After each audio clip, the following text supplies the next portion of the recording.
I'm gonna tell you about that time I went to Mexico on what was supposed to be my bachelorette party. I ended up meeting a guy there who later became my husband. The year was 2018. I got engaged to a long-term boyfriend, planned the wedding, which meant planning the bachelorette party. And I wanted to go to Cabo San Lucas. Gathered a group of my homies together, and that's where we planned my bachelorette party. Well, you see, I got dumped. I went through the worst breakup of my life. That was a very hard thing for me to go through. So I was not interested in going to Mexico. But my gals, they were like, no, absolutely not. We're going to Mexico. You get your together and go balls to the wall in Mexico. And I was like, you know what? You're right. I am going to Mexico and I'm gonna have a good ass time. I'm gonna get a little bit crazy. Yeah, I was out by 5 p.m. So the next morning we go to the pool and we see this group of guys there. We start dancing, we're vibing, we're having a good time. I have my eyes on David. Find out he's from Canada. I tell him I'm from Texas. Yeah. The chemistry was through the roof. We could not get enough of each other. I spent the rest of my trip with him, and so did my girlfriends because they were on a guy's trip. Like, it just worked out. We were with them for the entire trip. I was living la vida loca. I was really enjoying myself, and so was he. Then the trip was over. I remember one of my girlfriends saying, "You think you're gonna see him again?" I was like, "No, he lives in Canada." Well, we didn't stop talking. We talked every single day. He was like, "Look, why don't you come up to Canada? Grab a friend, come to Canada. I'll show you around." I was like, all right, sounds good. My poor mother at the time was like, "Excuse me?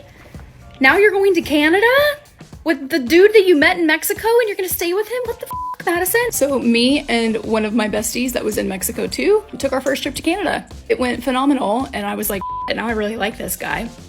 And what the f am I supposed to do with that? From that point forward, we were in a long distance relationship. And if you know anything about long distance, it absolutely makes the heart grow fonder. We felt hard and fast. I was not looking for a relationship and neither was he, and it just happened. There was no stopping it. We were very fortunate to see each other every other weekend. The amount of air miles that I racked up in those 2 years of long distance dating, my lord. I mean, I was living at the airport. So we did long distance for a while and then the world shut down because of COVID. We could no longer see each other. The border to the US was open. He could come to the US. But there was a quarantine period for when he would go back to Canada. So anybody returning back into Canada had to quarantine for 14 days. And like, the guy had bills to pay. He was a homeowner. He couldn't skip 14 days of work unpaid. And I was not allowed to go to Canada because that border was closed. Like, no one was allowed to go into Canada unless you were immediate family. We knew that we were it. So we said, screw it. He flew down, found a officiant off a thumbtack, told my family I was getting married, and they were like, okay. And then we did the damn thing, said our I do's, and that was that. I'm not gonna sit here and say that everything happens for a reason, because you know what, horrific things happen to good people all the time. But I think there's a lesson in everything that life throws at us. And I truly could not be more grateful for the way that things happened in my life, because it led me to David. It led me to having 2 babies. It led me to having the family of my dreams. That's our story. I absolutely love women like that. You know, they go through like a really nasty sort of stage of breakup, and I've watched a few story times now of like women who go like through these sort of, not divorce because they're not actually married, but you know, the engagement's off, I took my best friend, blah blah blah. And I think it's so good because, you know, you're just not wasting time. You can cry about it. You know what, I'd rather cry about it. I'd rather cry into my cocktail on the beach with my friends than sitting at home and just thinking about trashy exes.